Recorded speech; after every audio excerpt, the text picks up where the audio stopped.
Hello, my name is Mike O'Reilly, and my channel is ABA Services. My channel is about appliance repair and bringing to customers and technicians the knowledge to know what to do and how to do proper appliance repair when customers told something that they know whether that is potentially true or not. Technicians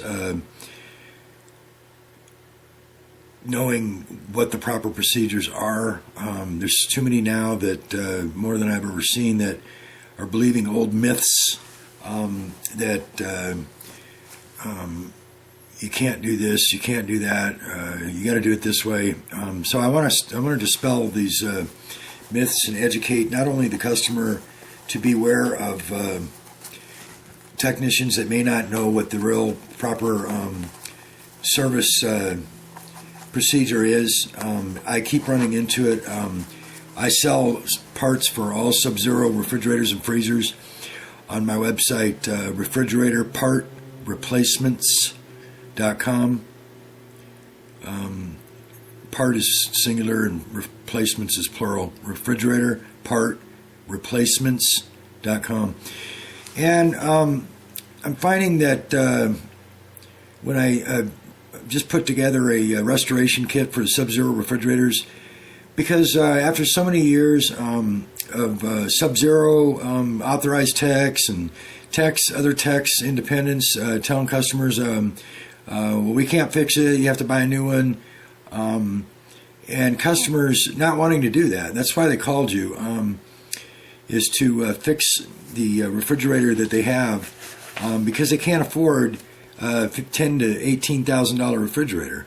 Okay, and one of the biggest problems is technicians for 3 generations now have been repeating the same old lie that the manufacturers came out with back in the 90s, that R12 system, because R12 is no longer available, cannot be converted to an R134a system.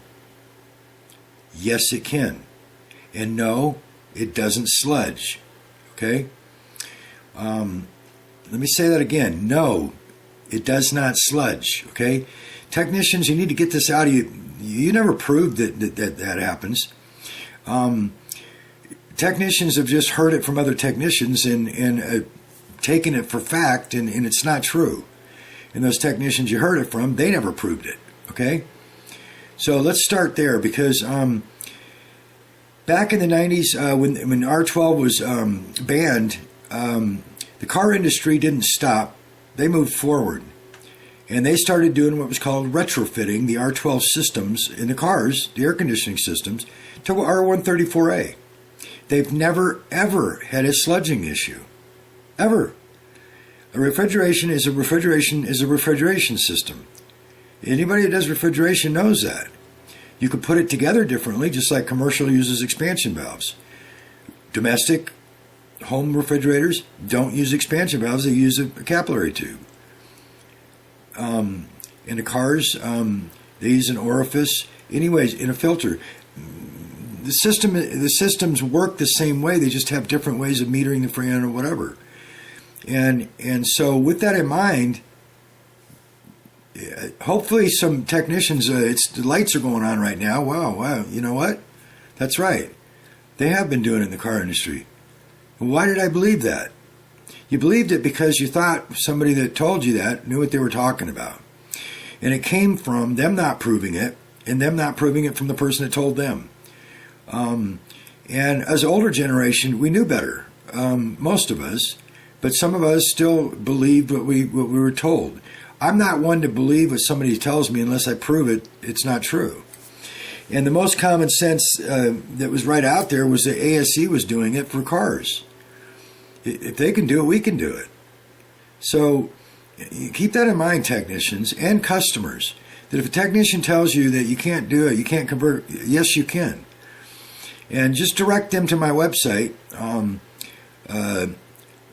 and appliance repair virtual hotline.com, and I can give them all the information of how to best succeed just like the car industry, and just like I've been doing. I put in thousands of systems since the 1990s. I have a service company of 40 years. I do service. I don't just deal with parts. I'm just not just a parts guy. I'm actually a full-line tech in the service company of 40 years. And I have a training company, appliancerepairtechschool.com. I train techs, come in from all over the world, how to do the proper procedures of repair. So let's get past that rumor and that just out lie. The Sub-Zero and so many others have been telling customers that you cannot convert an R12 system to 134a. Yes, you can, and successfully.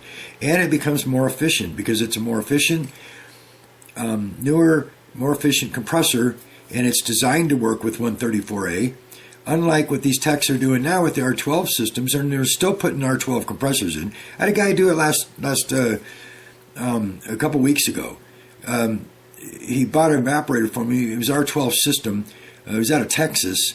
And actually he bought it, and a guy was teaching him how to do it. It was his own business, but he didn't do sealed systems. So the guy was teaching him how to do it. And he left the R12 compressor in there. And he's going to put in a replacement Freon because you can't get R12 anymore. And he told me, yeah, it's really hard to get a replacement for R12. I said, yeah, because it's banned.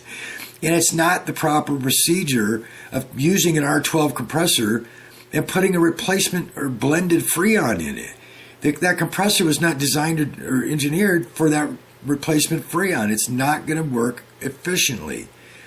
And that's not the right repair. You're doing a disservice to the customer. So, he was like, well, he's teaching me. He knows what he's doing. And I was like, just not going to get. It's the same old attitude that they heard it somewhere and it must be true. Well, it's not. And I would ask that the younger generation, millennials and such, listen to what we're telling you. Okay? There's such a know-it-all attitude anymore from YouTube. I saw it on YouTube. Somebody told me, stop. The best information you can get is from somebody that's already been in the industry for 20, 30, 40 years. That's the best information you're going to get, not from YouTube. You don't know who that person is on YouTube. And they're doing it for monetization. And they don't care whether it's accurate or not. They just want to make money off their video. Think about it. They don't care whether it's accurate or not. Okay? So, I'm trying to dispel all those myths and lies, and make the younger generation understand, or even older generations technicians that's still doing the same thing, believe in the lies, that you can convert. Now, the important factor is that you have to change the compressor. Okay? The compressor has to be upgraded to an R134a compressor. It's the same in cars. You can't leave the same oil in the system. The oil is not compatible, the R12 compressor oil is not compatible with R134a. It's not. Therein lies the problem. So solve the problem, okay? Don't put in a blended or some replacement Freon and use the R12 equipment. Don't do that, okay? When they upgraded to R134a, do you think they changed anything else in the system? No, the manufacturer didn't. All they did was they cut out the compressor, evaporator, but the compressor, basically, they changed the compressor, used the same evaporator, they used the same condenser, they used the same filter. They just put an R134a compressor in, okay? They didn't do anything different. And the system is clean, so there's no R12 oil in there, okay? Put two and two together. What do you think the factory did when they changed it? That's all they did. They just changed it to an R134a compressor, just like you're going to do out in the home. Change the R12 out, put the R134a compressor in. If you need to replace the evaporator or heat exchanger because there's a leak or whatever, but you always put a new dryer on. Always. It's mandatory. And don't not do that, techs. It only takes 2 more solder joints. It takes 2 minutes. Okay? You have to put a new dryer on. So, get rid of the old R12 compressor. If the evaporator's leaking, for example, if the evaporator's leaking, it lost Freon, it's a really small leak, you know it's on the low side, okay? Because it would be out of Freon if it was on the high side. 125 to 135 pounds pressure on the high side is going to blow all the Freon out of the system in seconds. When you go out there, there won't be any Freon in the system. So don't look on the low side for the leak. They would have called you months and months ago if it's been having a problem since months ago, because it would have been out of Freon. Okay? Common sense. If it's on the high side, there's not going to be any Freon left. If it's on the low side leak, low side runs at about 0 pounds to, say, 8 pounds or whatever, somewhere in that neighborhood. It's very, very small pressure. So it's just going to bubble out. It's not going to blow all the Freon out. And it's what we call a 2-year leak and have forever. Because it's such a small leak, a corrosion pinhole leak, that it's almost always undetectable even with a leak detector. You just can't find it. So the assumption is if it's been having a problem cooling, you ask the customer, it's been having a problem cooling, yeah, I keep turning the control up, colder and colder, and it's not reacting, it's now it's starting to go up in temperature, now it's 40, now it's 44, 45, pull the back panel off, there's still some frost, and it's just on the first couple rungs, and it's starting to ice up on the inlet, where the capillary inlets to the evaporator. Guess what? You got a low side leak, okay? And it will take months for that. It could be a year. Just like in a car where you recharge it and next season you got to put Freon in it again because it's such a small leak. So you can separate the system. You don't have to look on the high side, down the heater loop, down in the condensation band, because that's a high side leak. And there wouldn't be any Freon in the leak, in the system, okay, when you go out. If there's Freon still in the system and it's just freezing up at the inlet on the evaporator, and there's maybe one run or a couple runs of frost, and the rest of it's all silver, then there's not enough Freon to get through the old evaporator. Okay, so in those cases, the rule of thumb is you can guess. It could be the heat exchanger or the evaporator, and in some circumstances, you will see that because Freon does flow with some oil in it. The oil travels through the system at the same time as the Freon, okay? Very little bit of it. And so you'll see oil dripping out of the evaporator, but it'll be down in the trough, the drain trough. And it's yellowish to brown. So if you see that, sometimes you can look up and you can find where the leak is at, or a good idea where it might be, because it's still so small, you're probably not going to detect it with it running. If you turn it off, it should equalize at about, well, if it's low on Freon, maybe 20 pounds. Typically speaking, it's going to equalize fully charged at 50 to 60 pounds. Once it equalizes, both sides will be the same pressure because it's not running the compressor. And you might be able to bubble check it when it's equalized and not running, okay, and find the leak. But typically speaking, the leaks are so small that it's an educated guess, and it's in the evaporator or the heat exchanger. And the best rule of thumb, if it's 20 years old, replace both, okay? Replace both the evaporator and the heat exchanger. And if it's an R12 system, you have to replace the R12 compressor with an R134a compressor. It is available. And if you go to my website, refrigeratorpartreplacements.com, refrigerator part, singular, part, P-A-R-T, replacements with an S on it, .com, refrigeratorpartreplacements.com, you will find the R134a listed replacement for that system. Okay, I don't sell R12 because they are no longer.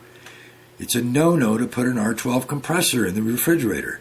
Even if it started that way, you convert it to 134a.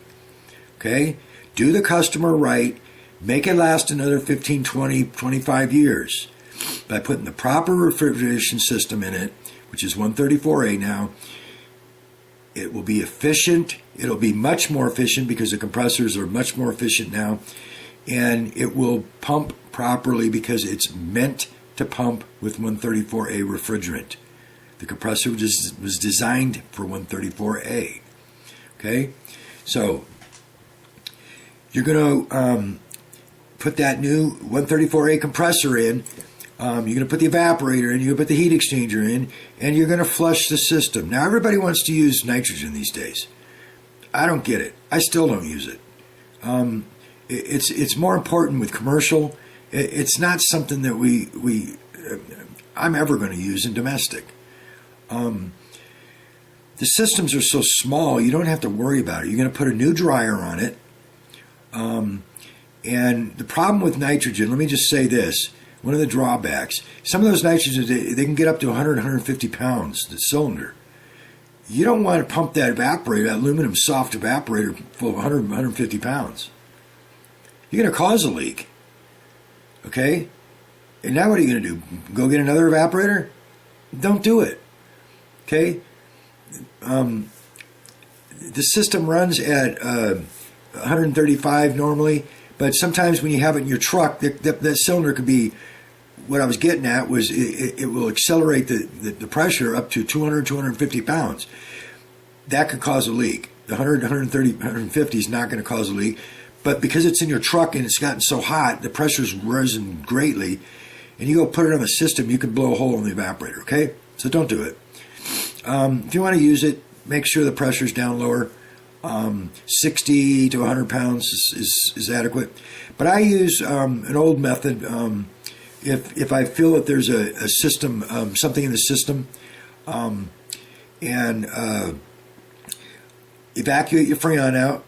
Of course, you already did that before you took the compressor out and the evaporator and reclaimed it. Then what you want to do is you want to take, and once you get the new compressor in, most people don't have what's called an adapter kit, and what it does is it's a process adapter kit. It screws on to the lines when you're not soldered. The lines aren't soldered together yet. It has a rubber fitting on it, and it squeezes down on the tubing, so you can actually blow it out without putting it through the access valve or the gauges. You just run it right into the line, and you can blow the line out. But nitrogen, I just don't believe it cleans as well as I use what's called a sweep charge. It's an old method 30 years ago that we always used to use, and you can still reclaim the Freon. But once you get the system going, all hooked up, put a couple ounces in it and just purge it out the high side, put it in through the low side, purge it out through the high side into your reclamation, a couple ounces of Freon, okay? And that will actually, and then do that without it running, and then you can turn it on and do the same thing, put another couple ounces in, and it will chase whatever particles are in there of air, moisture, acid, anything. The Freon chases it all the way out and pushes it. And it cleans the system pretty well. We used to have R11. It's no longer available. It was banned when R12 was.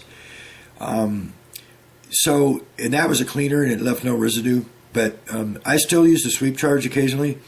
Or if it seems like a clean system to start with, and I start putting it on the vacuum pump and it drops down, it's not. When I turn it off, it doesn't come back up a couple inches. That usually is because you have something still in the system. Contamination of some sort, moisture, whatever it is. If it keeps going up to zero, of course you got a leak. But that's another way that a lot of techs forget to check the system, is to put it in a vacuum, leave it on 10-15 minutes, make sure your hoses are all tight and everything else, and on your gauges and all, and then turn close the valves and turn the vacuum pump off, and watch the gauge for 10 or 15 minutes. If that gauge moves at all from 28.6 inches of vacuum from right about 30, there's moisture or something in the system. If it goes up a couple inches, you still need to evacuate it more. Okay? It shouldn't move. We don't have to worry about microns in domestic refrigeration. You just don't have to worry about it. It's not that critical. You start getting into an under-counter ice maker or commercial systems, you got to worry about that because they have the metering device with the expansion valve. But with the capillary tube, you don't have to concern yourself with 200, 400 microns. You don't have to worry about that. You get it down into a 30-inch vacuum, which is 28.6 is the most you can get, but the needle says about 30. Then turn it off with the gauges closed and watch and see if that needle will move at all. If it doesn't move in 15 minutes, it's not moving. There's no leaks. That's a good way to leak check it before you put Freon in it.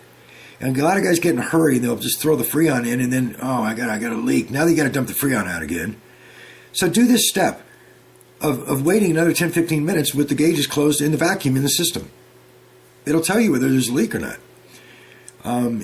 Okay, and once you clean that system out with the new compressor and the R134a and the new dryer that's going to catch anything that might be left in there that the evacuation didn't get rid of, you have a clean system. You put 134a in it, boom, you're out of the house. Okay?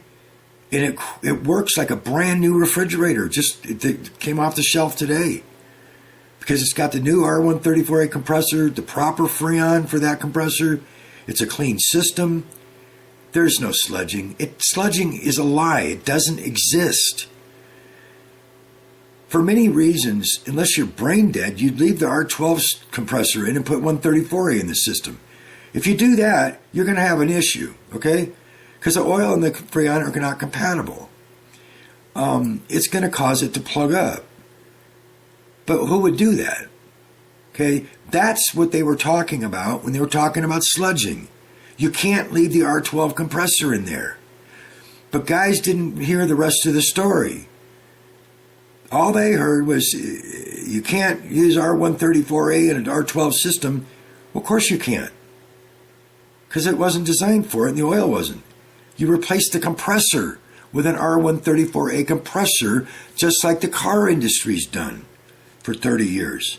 And I've done on domestic refrigeration for 30 years, and me and many, many others that put two and two together and didn't assume that it's going to be sludging whatever you do. It's not, okay? So get rid of that, take care of the customer properly, and they're going to be thrilled because they're going to get another 15, 20 years out of this refrigerator plus.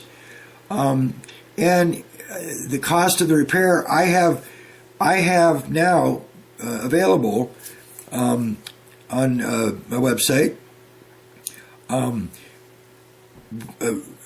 rebuild restoration kits, which include the compressor, evaporator, heat exchanger, and dryer.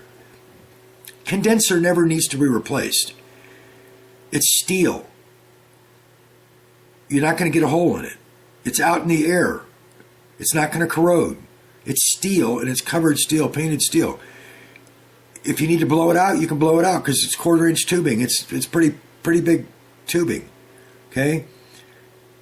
And it's or eighth in some cases, but you can blow it out, and you're not going to get anything in there. Like a capillary tube would get plugged up. The condenser never needs to be replaced unless somebody cuts a hole in it, okay? So these new kits that I have, they give you the whole new sealed system, R134a, and when you evacuate it and flush it out and turn it on, and after you charge it up, boom, it's going. And the system, these kits are on my website, and they're as a package deal, so they're much cheaper than the individual parts. They're typically about $600 to say $800 plus for the whole kit, all the parts: compressor, evaporator, heat exchanger, and dryer. And so, if you're a customer, go to that website and you can buy it there. And then you have to find a service company that will install it. Okay. Now, service companies. This video is for you, but I know that some customers will look at it as well. You need to start doing the repairs properly, please. These customers are begging to keep these refrigerators because they don't want to pay $10,000 to $18,000 for a new one. And Sub-Zero Authorized comes out and they say, no, we can't fix it. Oh, you can't convert that. It's going to sludge up. And it's not true. They're just trying to sell them a new one. And this is where this problem has just gone on and perpetuated for 30 years. Techs believing you can't do it. You can. I just told you the key. Replace the compressor. You can't leave an R12 compressor in there and put 134a in it. Who would believe that? It's an R12 compressor. You got to put a 134a compressor in, flush the system, recharge it, and then you're all set. Just like they do from the factory. When they build the new refrigerators, they just put a 134a in. That's all you're doing. The same thing they do in the factory. Okay? You're cutting out the old system, you're putting in a new system. That's all you're doing. Okay? So, the website, I've got, they're on my refrigerator part replacements.com website, but the restoration kits, but I also have another website, restoreyoursubzero.com. Restoreyoursubzero.com. And that's dedicated just to the restoration kits. If you have a model serial that's not on the website, contact me. There's contact information on the website. And I'll put one together for you. If you're a service company, technician, please do the customer right and upgrade it properly. But more so than that, contact me. I've got a couple other directory websites that when customers buy these kits, they want to be able to find a good service company like you, an independent that will do the repair. Now, you're not going to warranty the parts because they're going to buy them from me. Okay? I'm going to back up the parts, but let me tell you this. I triple test and triple leak check the evaporators, the ones that I manufacture. There's no leaks when they go out to you. If you use an oxyacetylene torch, 3,000 degree cutting torch that's not supposed to be used on domestic refrigeration, use it on HVAC because you got 7/8 and 1 inch lines.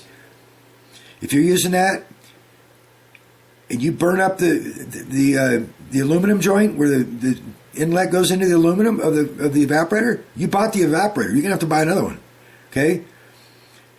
You can't use oxyacetylene unless you're extremely careful and on it for only like 1 or 2 seconds when you flow that Freon, flow the solder. The problem with it is it gets too hot and then you can't get it to flow, and then you're on it longer and it starts to, it'll even melt the aluminum solder joint from the factory, and now you got an aluminum joint that's bad. That's repairable. Let me say that right now. There's a product, contact me, I'll tell you about a product, and that you can fix that right then and there and not have to replace the evaporator. It takes about 2 minutes to fix it, and it re-welds at 350 degrees. You can use a heat gun to do it, okay? And it's 20,000 pounds pressure. So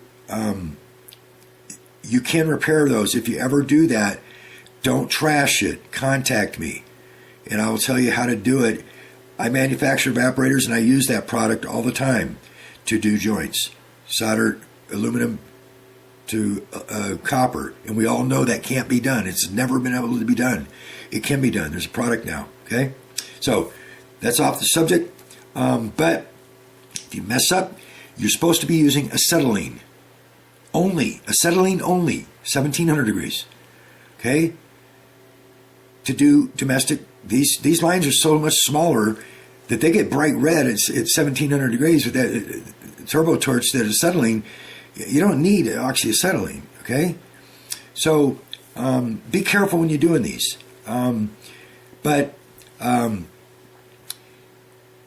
soldering all these joints in and everything,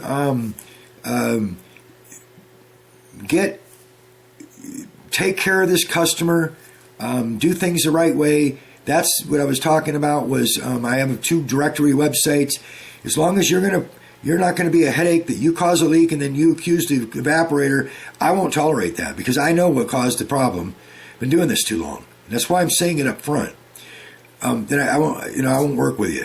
But if you want jobs, quick, easy, $600, $800 jobs, you charge the customer just the labor, and I warranty the parts. Contact me, tell me that you're going to follow my rules of doing things the right way. I'm not asking you to do something different that's not right. I'm asking you to do it the right way. Okay? And if it's not what you learned, then you learned something wrong. If you're using oxyacetylene, it's way too hot. Oh, I use it all the time. It's not a problem. That's what I hear all the time. It's the wrong torch, okay? Bottom line, it's the wrong torch. It's 3,000 degree cutting torch. Okay, you don't do that. If you're gonna, you got to be extremely careful. You can get away with it, but that's not the proper tool. Okay, so you can get on these directories, and when these people buy these restoration kits, and I have them buying them every day, then they'll go on my website, and I'll tell them there's a company on my website, the directory, two directory websites, and they're in your area. I want to get more technician service companies on that directory websites, so that you've got automatic business. You know what you're dealing with. You know that Mike's going to supply the parts. Refrigerator part replacement is going to supply the parts. They're factory parts. They're quality parts. You don't have to warranty them. All you have to do is warranty your labor, that you're going to repair it properly, and that it's going to work when you're done, and you don't cause a leak in the parts that wasn't there in the beginning. Okay, so I know that you're all aware of, sometimes you leave a leak or whatever. It happens to every tech. It even happens to me doing it 40 years if I get in a hurry. Okay, what I'll throw in here, right here, which is really important to say, is too many people are watching YouTube videos and learning how to do this stuff. If you're a tech and did that, throw away a bit of information that you learned about using a wire brush to clean the copper tubing. Don't do that. Think about the wire brush. The bristles they're apart from each other, right? There's gaps between the bristles. When you're cleaning that tube, what are you doing? You're missing a spot. You're missing spots. Don't do that, because that's where you're causing still a problem where you didn't get it clean on the tube. When you put the flux on, it doesn't want to flow. Is because you missed that spot with that wire brush. Okay, use emery cloth. Fine sandpaper. Use the emery cloth and clean it. And when you get it clean, it's clean. All of it's clean. And do the end of it too. That's where it solders, where you put the tube in. Guys do the side, but they don't do the end. Go across the end. Really good. Because that's where it's actually going to solder. Okay? Doing it here doesn't really matter, except it just makes it clean. This is where it matters, in the end, where the other tube's going to solder, and where the solder's going. The solder doesn't go all the way back here, unless you're a terrible brazier. You got a glob of solder on there. Okay? Do it where it matters. Clean the end. And I always go across with the emery cloth. Okay? So, there's a lot of little tips and tricks that I can teach you. There's a tip with a capillary tube. I'll tell you that in person because I don't want to broadcast that. But an old guy 35 years ago taught me that. And a capillary tube will never, ever solder closed again if you do this trick. And I'm just going to share it with those that contact me. The other ones that think they don't need the information, that's fine. You can struggle with plugging up a capillary tube with solder and then having to charging the system up and it's plugged up, and then you got to take it apart again and figure out where the solder is, and it's inside the capillary in the either in the evaporator inlet or in the dryer inlet. With this method, you will never solder the end of a capillary tube closed again, ever. And it's because it's so small, it gets so hot so quick, that solder flows and it goes right down to the end of it. Okay? So contact me if you want that tip. I'm not going to post it because I think it's almost proprietary. It's not proprietary, but it's something that just the really good techs need to know about it. If you contact me, it shows me that you're not a know-it-all, that you actually want to learn, and I'll share it with you. And you'll never have an issue with it again. So what I want to do is try to help you out, and we can help each other out. I supply the parts. You get listed on my directory website. I have 2 of them, and I'll list those down in the description as well, the directory websites. And if you don't see them there, just contact me. RestoreYourSubZero.com. My contact information's on there. I sell all the parts for all the Sub-Zero refrigerators and freezers. Also on my other website, refrigeratorpartreplacements.com. Okay, and we can make things work really well for the customer. Okay, work with me. I'll work with you. I can learn something from you as well.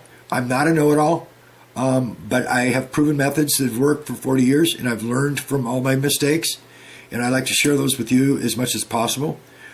So contact me, and let's take care of the customer, okay, in the proper manner. Let's get them back to a new refrigerator, getting rid of the old myth and lie that converting from R12 to 134a sludges. It doesn't. It doesn't. You just have to put an R134a compressor in that has the proper oil and it's compatible with the R134a Freon. That's where everybody overlooked it. It's about changing the compressor. They've been doing it in the car industry for 30 years. Okay.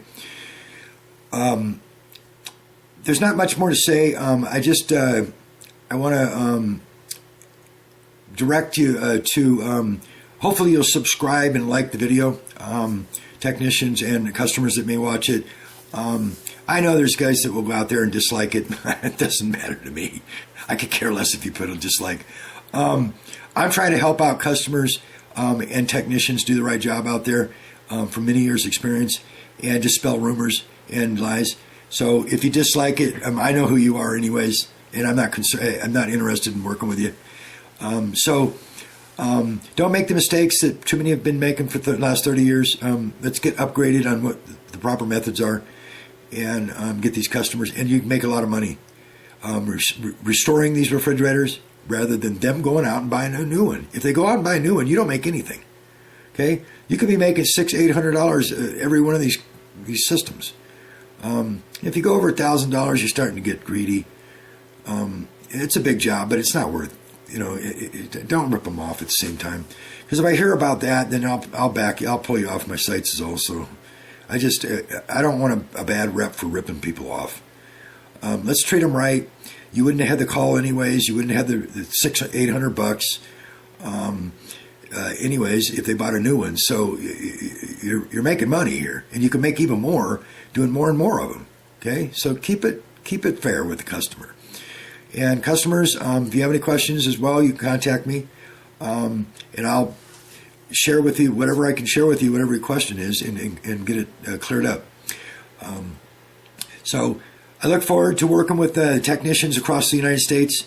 Companies contact me. I want to have you as resources when the customers ask me when they buy the parts, whether they buy parts on my refrigerator part replacements.com website, just general part thermostat, and they want somebody that will install it. I want to be able to turn to you and say they're in your local area. They're on the directory website. Call them. Right now, I have very limited service companies that I can refer them to, and they have to just call around and not call Sub-Zero Authorized, because Sub-Zero Authorized will not install anything you buy yourself. They will tell you just buy a new one because they don't want to fix it. They just want them to spend $10,000, $15,000, $18,000. So I need service companies out here. I'm asking to please get a hold of me and sign up on those two directory websites. Do it on both of them, okay? Put your same ad on both of them, and it's free. But you're going to make money. You're going to make money by doing it, and I'm looking forward to taking care of the customer. They're the ones that Sub-Zero left behind when Sub-Zero pulled all the parts distribution out of service and pulled all the agreements from all the service companies of 30 plus years. Sub-Zero just turned everybody upside down. It was just ridiculous. They don't sell wholesale to anybody anymore. It's just all about them. Monopoly is what they appear to be doing. So let's get the customer back that owns a Sub-Zero back, treated properly, and we can do that, okay? They want to fix these things, and they're being turned down. Let's correct it for them and fix it for them so that they know that they don't have to remodel their whole damn kitchen. They can actually fix the refrigerator that they have beautiful wood panels made for, and they don't have to get rid of it. They can actually fix it. You can fix it for them, and you're going to be the hero, okay? All right, so if you have any questions, contact me. Once again, it's Michael Riley. ABA Services is my channel. ABAappliance.net is my website for my service business in San Diego. Refrigerator part replacements.com is all the Sub-Zero parts for refrigerators and freezers. If there's not something that's not on there, contact me. I can get it. I just don't have all the parts made. There'd be millions of them. It's mostly operational parts. And then restore your Sub-Zero Freon.com, the restoration kits for restoring these sealed systems on these older refrigerators so you don't have to buy a new one. Okay? All right, take care. Check out my other videos on my channel. Some of them are kind of humorous, and some of them you just shake your head at. 11 hours to put in a compressor. I helped somebody, a customer, had never done it before. It was not a technician, and it was a nightmare. Anyways, take care. Talk to you soon. Thanks. Bye-bye. Now, once you get to the end of the system, compressor's installed, evaporator, heat exchanger, dryer. When you replace the restoration kits, you're going to be ready to charge after you evacuate the system and check for leaks by leaving it in a vacuum for 10 or 15 minutes, as I mentioned. And then shut it down, and at that point, you can actually start the compressor, okay? That's going to help you suck in the Freon. All the compressor does is act just like a vacuum pump anyways. So you could actually evacuate a system with the compressor, a brand new compressor. But typically we turn them off and run a separate vacuum pump. Regardless of that, you have a nice vacuum. It hasn't leaked. It stayed at 28.6 inches of vacuum, 10, 15 minutes, and you're ready to recharge. Now, you're not going to be able to trust the model serial plate anymore because the charge is going to be different because it's 134a. Okay? Different compressor, 134a. So you're going to need to charge. Don't worry about superheats and all that. We don't really mess with that in domestic refrigeration, in refrigerators. It's all commercial stuff. What you're going to want to do is charge by your gauges. Okay, trust your gauges. It's a small system, and the metering device is a capillary, so it doesn't hesitate to meter. The new systems, I'll tell you, it's different. If you have one of those valves. Bleeder valves, metering valves, this isn't going to work because that valve opens and closes, okay? And those are on LG, some of the Frigidaires that are made by LG, Samsung, just garbage refrigerators. If it has that metering valve on it, there's 3 lines attached to it, you can't do this, okay? You have to critically charge it by the plate, and it's going to be a 134A plate anyways. So you'll be able to dial in the charge, 7 ounces, whatever it is. But on the Sub-Zeros, you don't have to worry about that, and that's what we're talking about, Sub-Zero. Okay? Sub-Zero on the older ones, you're going to do it by pressure. The high side pressure, if the ambient room temperature is 70, 85 degrees, the high side pressure is not going to be sky high or anything. It's not going to go up to 200 or 250. It's going to run operationally at about 125 to 135 ideally. Okay? So that's the pressure that you want on the high side when you're fully charged. The low side is going to be somewhere about 8 to 12 pounds. And I like to see it about 8 to 10 pounds.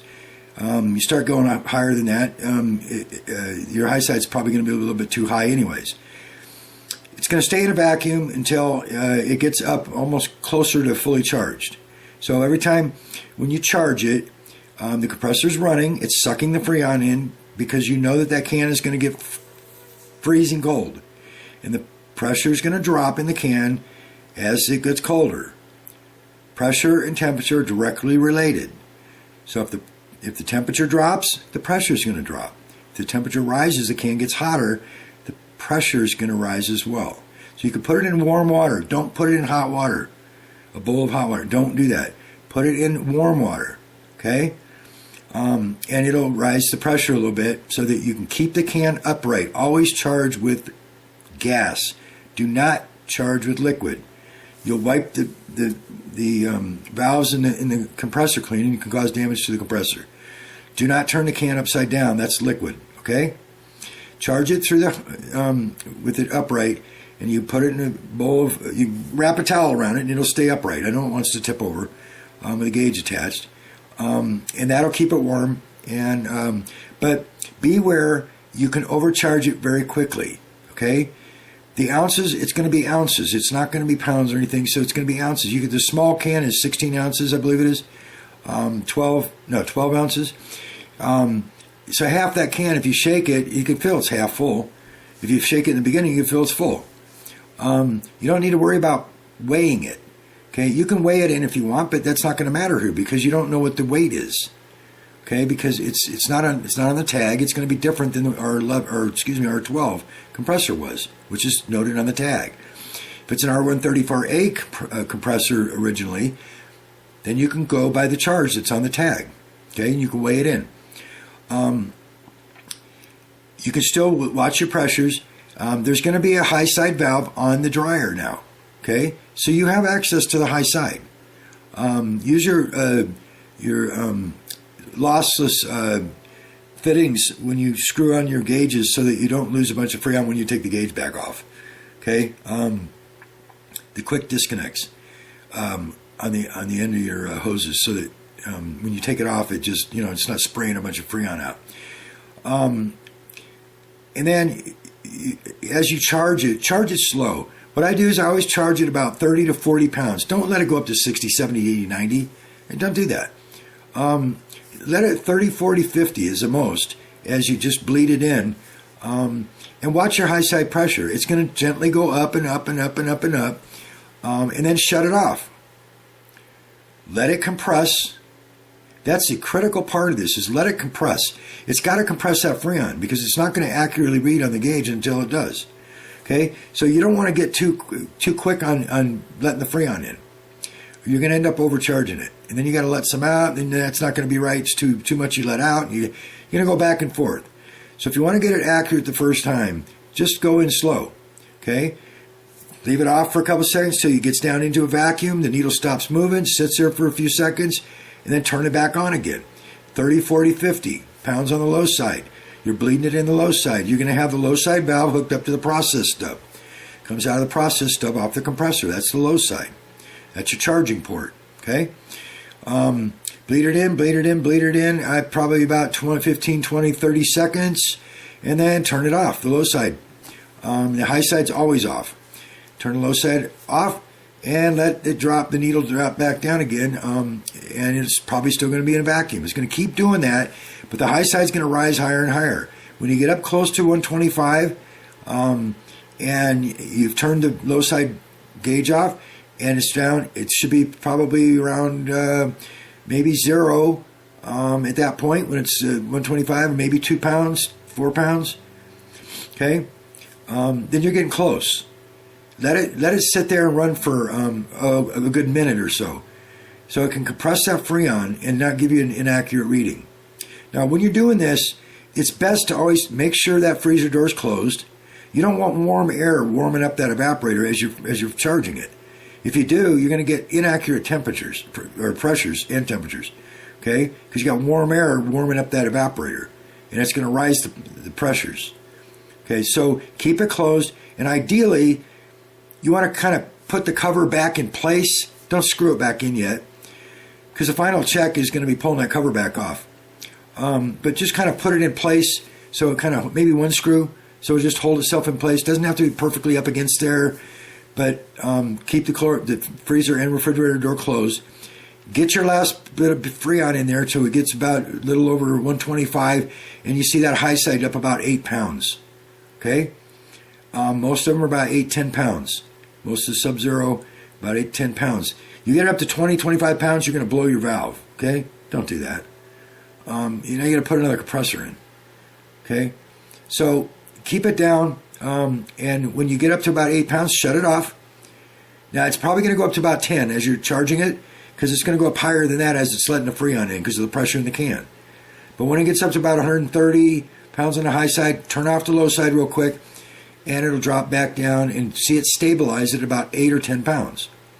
If it's down about 6, then put in a little bit more, but close it up quicker than you did in the past, because you only want to let a little bit in at a time now, and you just want to kind of bleed it in until it gets up to exactly where you want it and not go over the charge. Okay, so once you get it fully charged and it looks like it's about 8 pounds, 10 pounds on the low side, and it's 125 to 135, if the room's cooler, it might be 125. So that can vary, okay? But your last pressure that you really want to stick to is about 8 to 10 pounds with the evaporator cover in place, and the door is closed, okay? Once you get there, pull the evaporator cover off and look at the frost pattern. If the frost is starting to go down and it gets all the way to the bottom and it's starting to frost back at the top rung, back to the suction line, if it's lightly frosted on that suction line going back to the heat exchanger tubing, you're there, okay? Lightly frosted. And the rest of it should look just slightly white because it's going to be extremely lightly frosted, okay? You're there. Put the panel back on, close your valves up, take your hoses off, and you got it, okay? That's the quickest and easiest way to do it, by pressure, and you'll be perfect charge once you know that the pressures are correct and the evaporator is fully frosted. And they'll frost quick on these Sub-Zeros. They actually cool down extremely quick. Okay? In a half hour, you can almost get to temperature. These sections are really, it's a big, huge refrigerator, but the sections inside, they're pretty small. Okay? So it cools it down really quick.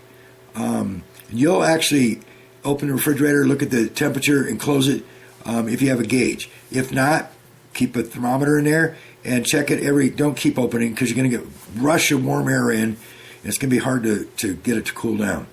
But every 5 minutes, 10 minutes, open the door real quick, check if the temperature, close the door. And you'll see how quick it drops. It's amazing how quick it drops. These Sub-Zeros cool really fast. So, unlike some of these new refrigerators, anyways, we'll not get into that. But you're done, and that's it. Well, thanks for watching. Please do subscribe and like the video if you have.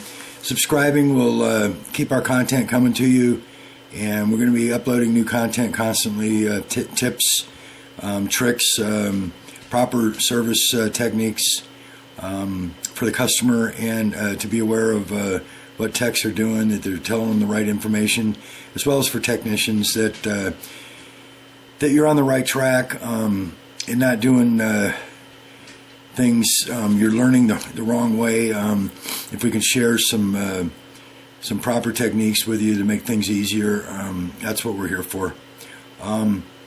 So please do subscribe and like the video, and try to watch them all the way through, because I tend to talk quite a bit, but all of it's very relevant to what you're doing and can be very helpful to hear some of the content that I have even towards the middle or the end, because I'll change up the content even during one video that is meant for something else. I'll add something else in from another area of something that you may need to know. So look forward to providing you with a lot of content.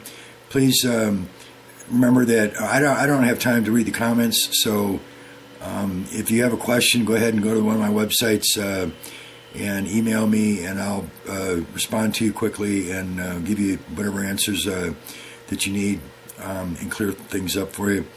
As well, technical advice and technical assistance is what I'm all about. Supplying with all the Sub-Zero parts for refrigerators and freezers that you can't seem to get elsewhere, I can get for you, as well as the restoration kits that I'm trying to push right now to get these customers taken care of, so that they don't have to buy a whole new unit. Okay? All right, so please subscribe and like, and we look forward to talking to you and sharing with you in future uploads. Okay? Thank you. All right, bye-bye.